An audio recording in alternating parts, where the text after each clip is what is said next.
This morning's guest is posed for another 30 minutes. Part 2 of Dr. Hilda Carter is coming up next on All American People.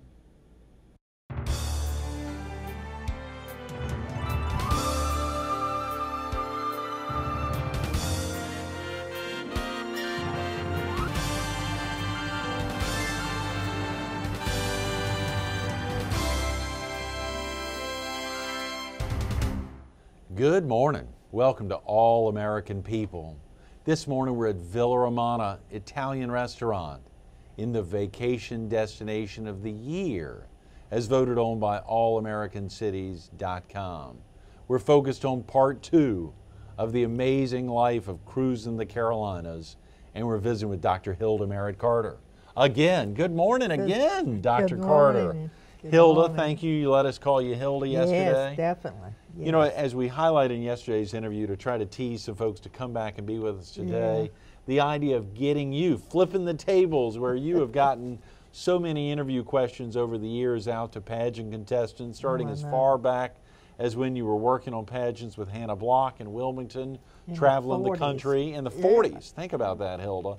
To even as recent as a year ago, on back in 2010. When the Miss Myrtle Beach Scholarship Pageant was being held out at Coastal Carolina University with the largest cash scholarships awarded nationwide, probably the largest in the country for a local pageant, feeding into a state pageant, feeding into the Miss America organization. So the excitement here, as I told folks yesterday, was to get you back in, to get to some of those pageant contestant questions as if you were a contestant. Did you ever wonder, now, did you actually ever compete in pageants, Hilda? I did in music. I mean, I played piano. Yes. And I won several. Is that right? Yeah. Wow. Well, I don't think you would remember, but Howard Height traveled and went into the high schools and had kids to play or do whatever they're supposed to do, and I won. No. And the funny part about it, Mama had bought me a pair of shoes that actually were too little, and they began hurting my feet real bad. No. So when I went off stage, I took the shoes off, not knowing that I would probably be the winner. And when he called my name, I couldn't get my shoes off. No, so I Hilda. had to run out there barefooted. I was so embarrassed. Well, that's a great memory. And I memory. looked down there, and Mama was on the front row, and she just had her head down.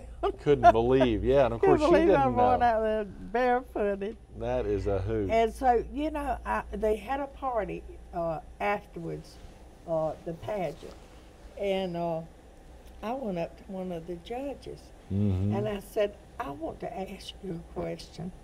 And he said, well, certainly. I said, how come I was picked as a winner? I said, he said, well, we recognize that you had the music upside down. Right. And so that you were playing by ear. He said, we realize that. He said, but you entertained us. Great, Hilda. And it was just a little song, Carolina in the Morning, but I jazzed it up. And I could do that. Hilda, that is and exciting. I won and that that's something you'll pageant, never and forget. it was $1,000 that I received. Yes, wow. I did. That would have been gigantic money back I know then. it. Yeah. I know it. That was. But when I was old enough to be in the pageant, of course, I had fell and my leg was operated You shared on. with us yesterday, of course. And that, of course, ended my dancing. But so I never did really go in them anymore. I just thought, well, until Hannah Block started talking Opened the to door me.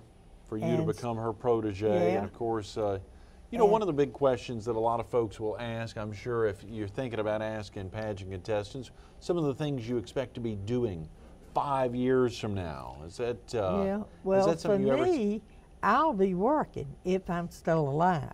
Oh, Hilda. Because that's what makes me exist, is my work. I love my work. Right. And it's a joy to get up in the mornings to go to it. Yes.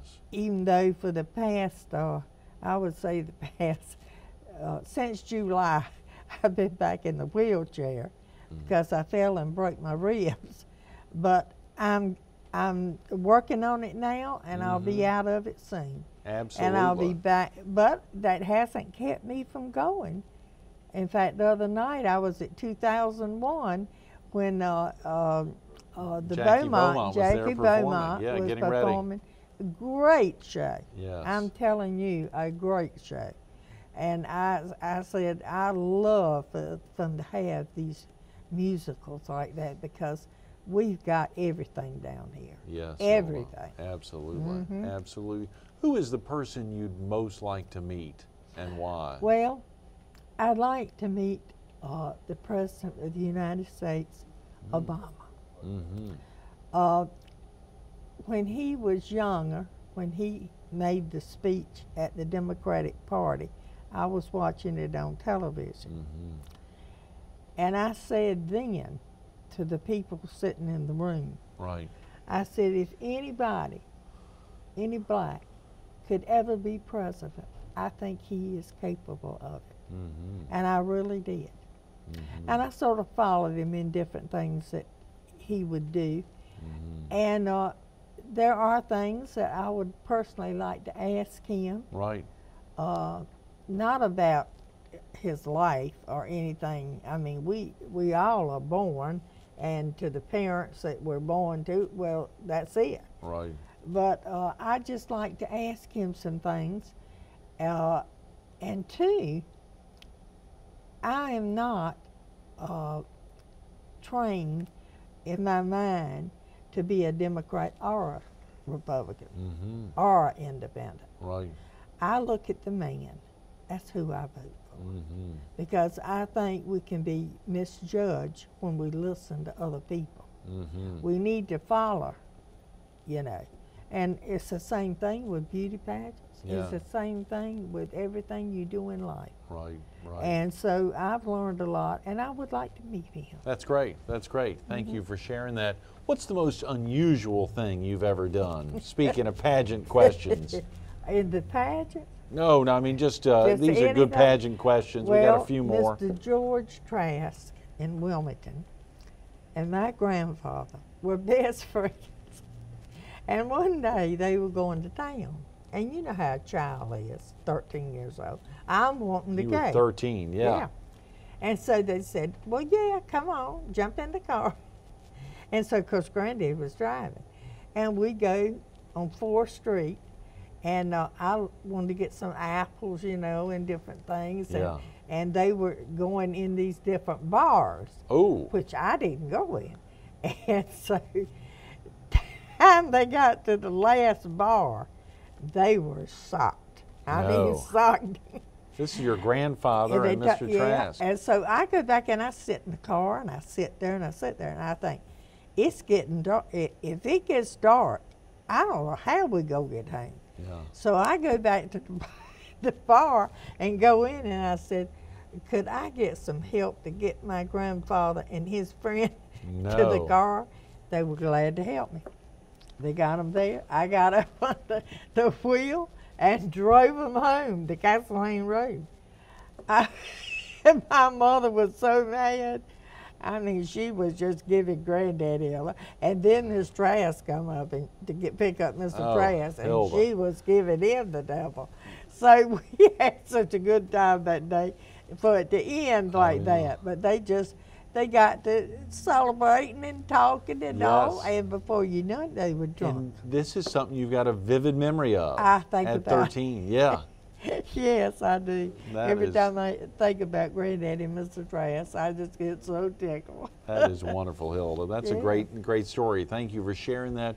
What is the significance of the Miss America pageant? Its ability to really make a difference in the Well, lives. I think what Lenore had in mind when she first wrote the pageant, I think the scholarship part of it was one of the biggest things. Because back then, if you were in a family and you had, say, 2 boys and a girl, you sent the boy to college, and the girl stayed home and learned how to cook and tend to babies and all that. So it wasn't much that girls could be, unless they were from really rich families, Right. that they could go to college. So Lenore felt like that scholarship would put them back in school. And once they got in there, they would love it so good of learning and being a college kid that they would stick it out. And that's why that was formed. That's tremendous. And that's why it's so different than any other pageant that is given, is a Miss America preliminary pageants. Right. Because two of the scholarship and the other is of the talent. Because you have got to show a person's talent. Right. They might be beautiful, but they might not be beautiful inside. So that's why they pick these girls different. They want the girl next door. They want the girl that can show her talent on the stage. Oh, yeah. Then she could represent Miss America. Right. Or whatever state she came from. And that's what that difference is. And that's why I've never worked in any other kind of pageant. Now, I did a festival. Right, sure. Which, you know, Myrtle Beach had the pageant, the Miss Sun Fun. Sun Fun. No, they had the Miss South Carolina pageant here. But Greenville wanted the pageant. Yes. So they go to Miss America and tell them that I'm in competition with them with this pageant. Because you were bringing in folks from all over the country. Exactly. Sure. But it wasn't. It was a festival. Yes. And these were girls from all over the United States. But they were a festival, and they were trying to present Myrtle Beach. Right, to the country. So, yeah. So we didn't want to compete with Miss America or Miss South Carolina, but they wanted them to look like we did. Oh, yeah. And that was their way, and ultimately they got the pageant moved to the upstate. And now Myrtle they Beach. don't have the pageant. Well, the JCs are all gone. Right. I wish they would take it back up. It would be such a better pageant. Well, and that is, as you explained, that's part of the reason you've decided to take this year off, the 2010 I want to pageant. see how Miss South Carolina pageant is going to come back. Right. I've never in my life ever fixed a pageant and never be part of one. Right, right. So there's a lot of things they got to prove to me first. Yes. We've got a couple more pageant questions. What question would you hope that we wouldn't ask, Hilda? Well, there's not really any. Oh, come on. No, I'm serious. Anything I've ever done in my life, I'll own up to it. Yes. And it might not be something I want, but I will. But there's nothing anybody can ask me that I wouldn't want them to ask. That's a great way to live, Hilda. Absolutely. That's important to be an open book. Yes, very definitely. That is. Absolutely. Who has been your greatest inspiration, Hilda?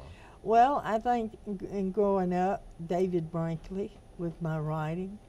And I think that Hannah Block with pageants, I give her the credit for that. Right, right. And then one man that I really is Fred Brinkman. Because Fred he was so far ahead in ideas than most people around here. He was before his time. But he did so much for Myrtle Beach. Yes. He really did. And that's why, and I know sometimes they might do things that we don't like down at the chamber, but I think they've got the best. Oh, yeah. You know? Absolutely. We could have looked all over the country and still not got anybody that would surpass him.